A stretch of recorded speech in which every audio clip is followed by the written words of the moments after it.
Ang grupo ni Congressman Ongab at grupo ni Pangulong Duterte plus iba pa magsanib puwersa para magsampa ng kaso sa Korte Suprema para ipawalang bisa ang 2025 national budget. Kung ano ang itinanim, yun din ang aanihin. May blank spaces nag-fill in the blanks ng mga magicians according to Congressman Ongab ito. Dudulog na sila sa Korte Suprema. Kaya pakinggan natin itong balita ng GMA Integrated News. Pinit ng isang kongresista na mali at iligal ang pagpuno sa mga blanco sa BICAM report ng 2025 national budget. Kaya iaakyat na raw ang issue sa Korte Suprema. Tingin naman ng Senate President, walang mali sa proseso. Saksi, si Joseph Moro. Hihilingin ng ilang grupo kasama si Davao 3rd District Representative Isidro Ongab sa Korte Suprema na ipawalang bisa ang 2025 national budget dahil hindi raw ito dumaan sa tamang proseso. Bagay na posibleng maglagay daw sa alanganin sa operasyon ng gobyerno. Ang itinuturo ni Ongab na maling proseso ang pagsisingit-an niya ng ilang mga halaga sa budget kahit tapos na ang Kongreso sa legislative process. Dahil naratipikahan na ng parehong sangay ng Kongreso ang report ng Bicameral Committee na may mga blankong provision. For me, uncharted waters pa to. Kasi you can only have reenacting budget pag walang na-approve na budget. May na-approve na budget i-declare invalid. Or madali ang Kongreso ulit na magpasa ulit ng budget.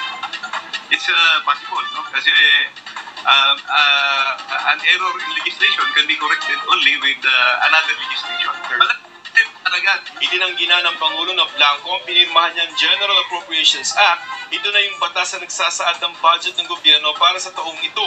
Pero sabi ni Ongab, tama naman na walang blanco ang enrolled bill. Ito yung kopya na hango sa BICAM report na naratatikahan na ng Kongreso at pinirmahan ng Pangulo. Ang problema, ang naratatikahan daw ng Kongreso ay ang BICAM report na may mga blanco na naging kompleto na sa enrolled bill. Maling-mali raw ito at illegal dahil anuman ang idinagdag sa enrolled bill ay hindi umunod dumaan sa ratifikasyon. Sino ang magician? May nag-magic magician. Yung singit after, wala yun, hindi yun nag-ratify. Ipinakita ni Ongab sa GMA Integrated News ang in-email ng House Secretariat na kopya ng Bicameral Conference Report sa lampas 300 mga kongresista pasado alas 6 ng gabi ng December 11. Bandang alas 7 ng gabi noon, naratifikahan na ng Kamara ang BICAM report ng 2025 budget. Same to him. At kung bakit na-ratify, wala man lang nakakita. Si Senator Amy Marcos ang unang nagsabi na may mga blanco sa BICAM report kaya hindi niya ito pinirmahan. Maging siya raw ay nagulat dito. Umalma nga ako at tuloy ang hindi ako pumirma kasi natatakot ako sa mga blanco-blanco at kulang-kulang na mga datos. Dalawang magkaibang dokumento ang tinutukoy nila. Yung isa, yung BICAM report na talagang blanco at kulang-kulang ang datos. Yung isa naman, yung GAA, napuno na ng mga numbers. Kompleto na yon. Hindi naman siya blanco-blanco. Yung GAA mismo na napirma. Yung gulat-gulat yung BICAM kung bakit nakalusot na may mga blankong amount. Yung enrolled bill, nakita niyo po ba yung enrolled bill? Ano naman? Wala na po siya. Wala. Kasi syempre nga yung napirmahan may na napuno na Niratipikahan ng Kongreso noong December 11 ang panukalang budget at December 20 nila ito isinumite kay Pangulong Bongbong Marcos. December 30 na nang pirmahan ng Pangulo ang national budget. Sa pag-aaral ng GMA Integrated News Research, hindi bababa sa 138.36 billion pesos ang katumbas na halaga sa GAA ng mga nakablanko sa BICAM report. 110 billion pesos nito ay para sa mga programa ng Department of Agriculture at ang iba pa ay subsidy sa mga government corporation. Wala namang nakikitang mali sa naging proseso ng budget si Senate President Francis Chisa Escudero. Pinakita nilang unang kopya na may pirma ako, nakasaad doon na otorisado ang Committee on Appropriation and Finance na mag-correct, magpuno. Sinabi din doon sa huling talata ng Bicameral Conference Committee report.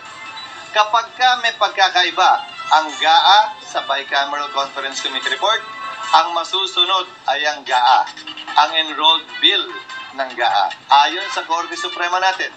sa mahaba at marami ng desisyon. Ang susundan ay yung enrolled bill.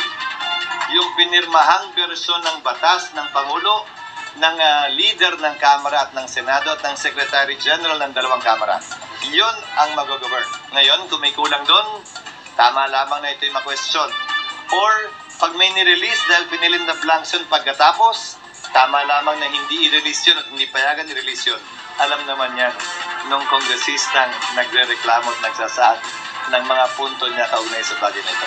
Tingin ni Escudero, Palapit ng eleksyon, ang kulay politika ay masyadong matingkad sa ngayon at siguro sa mga susunod na araw, huwag na tayong magulat sa mga dagdag pang mga kwento, atake o pagpuna tulad nito. hinihingan pa namin ng pahayag si House Speaker Martin Romualdez. Para sa GMA Integrated News, Joseph Morong.